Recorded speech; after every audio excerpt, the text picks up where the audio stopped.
Hello साथियों, आप सभी का स्वागत है एक नई वीडियो में। आज हम बात करेंगे आईएनएस विक्रांत के बारे में। आईएनएस विक्रांत पहले भी भारत की नौसेना में था, परंतु जो ये आईएनएस विक्रांत भारत की नौसेना में शामिल हुआ वो अपने आप में एक बहुत बड़ा ऐतिहासिक दिन है।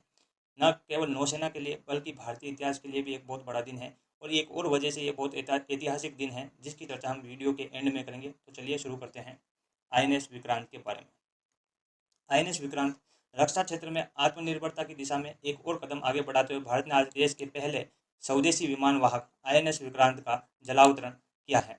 प्रधानमंत्री नरेंद्र मोदी ने कोचीन शिपयार्ड में आईएनएस विक्रांत को देश की नौसेना को समर्पित किया है।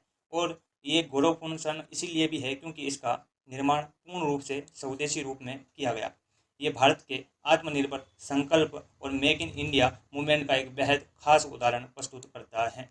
तो आईएनएस विक्रांत को कोचीन शिपयार्ड से प्रधानमंत्री नरेंद्र मोदी ने नौसेना को समर्पित किया है। ये देश का पहला स्वदेशी विमान वाहक पोत है जो पूरी तरह से इंडिया के मेक इन इंडिया मूवमेंट के तहत बना है।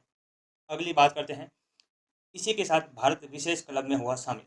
आईएनएस विक्रांत के जलावतरण के साथ ही भारत अमेरिका, रूस, फ्रांस, यूके और चीन के साथ उन राष्ट्रों के विशेष क्लब में शामिल हो गया है जिनके पास विमान वाहक पोत के डिजाइन और निर्माण की क्षमता है। ये उपलब्धि भारत की रक्षा क्षेत्र में विश्व स्तरीय पहुंच को निर्धारित करता है। इसके साथ ही आईएनएस विक्रांत दुनिया में विमान वाहक श्रेणी में 7वां सबसे बड़ा पोत बन गया है।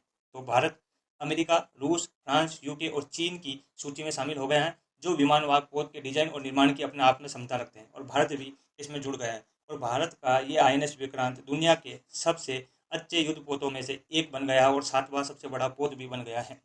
आईएनएस विक्रांत के बारे में बात करें तो ये पहला स्वदेश डिजाइन और निर्मित विमान वाहक पोत है। इसका नाम भारत के पूर्ववर्ती और भारत के पहले विमान वाहक पोत आईएनएस विक्रांत के नाम पर ही रखा गया है, जिसने 1971 के भारत और पाकिस्तान के युद्ध में अहम भूमिका निभाई थी। इस आईएनएस विक्रांत का डिजाइन भारतीय नौसेना की रक्षा उपक्रम वॉरशिप डिजाइन ब्यूरो ने तैयार किया है और इसका निर्माण कोचीन शिपयार्ड लिमिटेड ने किया है। ये पूरी तरह से अत्याधुनिक स्वचालित विशेषताओं से लेस है और भारत के सामुद्रिक इतिहास में अब तक का सबसे विशाल निर्मित पोत है। 20,000 करोड़ रुपए की लागत से इसको बनाया गया है और इस पर उड़ान परीक्षण नवंबर 2022 के नवंबर में शुरू होगा और 2023 के मध्य तक ये पूरी तरह से पूर्ण हो जाएगा। तो यहाँ बात ध्यान रखने योग्य है कि ये देश का पहला स्वदेश डिजाइन और निर्मित विमान वाहक पोत है। इसका नाम पूर्ववती और भारत के पहले विमान वाहक पोत के नाम पर रखा गया है जो 1971 के भारत पाकिस्तान युद्ध में अहम भूमिका निभाई थी। इसको 1957 में ब्रिटिश नेवी से लिया था। ब्रिटिश नेवी ने इसका निर्माण द्वितीय विश्व युद्ध में किया था। अगली बात देखते हैं, आईएनएस विक्रांत की विशेषताएं। आईएनएस विक्रांत 262 मीटर लंबा और 62 मीटर चौड़ा है और इसका फ्लाइट डेक फुटबॉल के 2 बड़े मैदानों के बराबर है। इसकी गति की बात करें तो 28 समुद्री मील की अधिकतम डिजाइन गति के साथ ये 7500 नॉटिकल मील्स या 14,000 किलोमीटर की यात्रा एक बार में कर सकता है। 43,000 टन का भार वहन कर सकता है और इसकी सुरक्षाओं के लिए इसमें 30 विमानों का एक वायु घटक है जिसमें मिग-29 के लड़ाकू जेट, कामाऊ 31, MH-60R जैसे हेलीकॉप्टर को डॉक किया जा सकता है। 16 बेड का इसमें अस्पताल भी है जिसमें मेडिकल कॉम्प्लेक्स में modular emergency operation theatre, physiotherapy clinic आदि इसमें शामिल है। अगली बात करें, कितने समय में तैयार हुआ आईएनएस विक्रांत। इसका निर्माण में लगभग 17 साल लग गए हैं।